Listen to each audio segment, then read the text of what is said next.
Great memories of what the cars did and the drivers that took them to victory. And of course, personally for me, Colin Chapman, my father founded Team Lotus, so that's an extra motivation.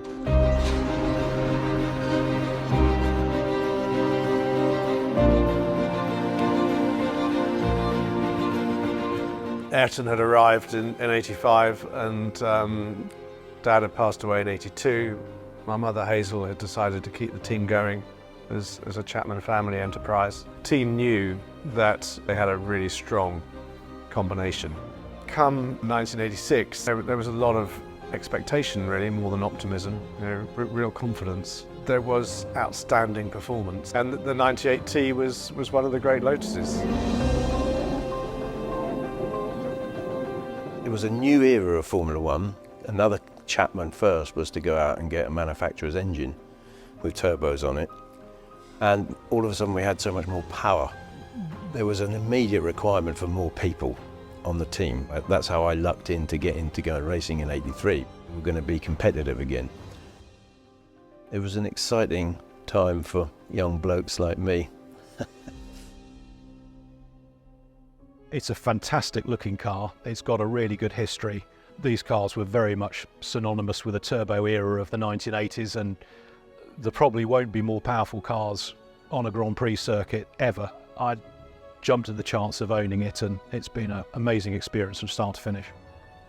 I think the 98T is another example of how Team Lotus went motor racing. It really was cutting edge, and they had innovative features, particularly the ride height control. One of the biggest problems with the flat bottom era cars is that they were very, very pitch sensitive. So they have a degree of rake in the car. When you brake, the front goes down. When you accelerate, the front comes up. With the 98, we put a hydraulic cylinder on top of the road spring, and part way through the race, we put a board out for Ayrton to flick the switch, and it would lower the car. It would let the fluid out of these reservoirs, and it would lower the car back down to where the ultimate performance was. It's technologically really quite advanced. The engine makes, no one really knows in qualifying, a huge amount of horsepower. The drivability is surprisingly good for a turbocharged engine. So these cars were very much the last of their generation before the FIA started to regulate the boost the turbochargers put out. So it is very much the last of the unrestricted 1,000 horsepower plus cars.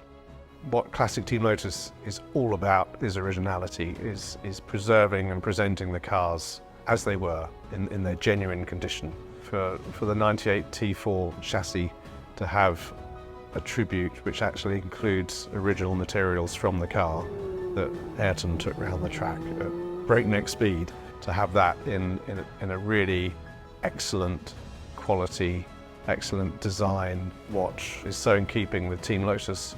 The JPS black and gold image, which was so strong. It's just one of those projects where you go, yeah, that makes sense. And it's been done to such a high standard. And I suppose they're a little bit like classic Team Lotus, in as much as they've got a passion for watches, we've got a passion for cars. And the two things have come together and created something really special.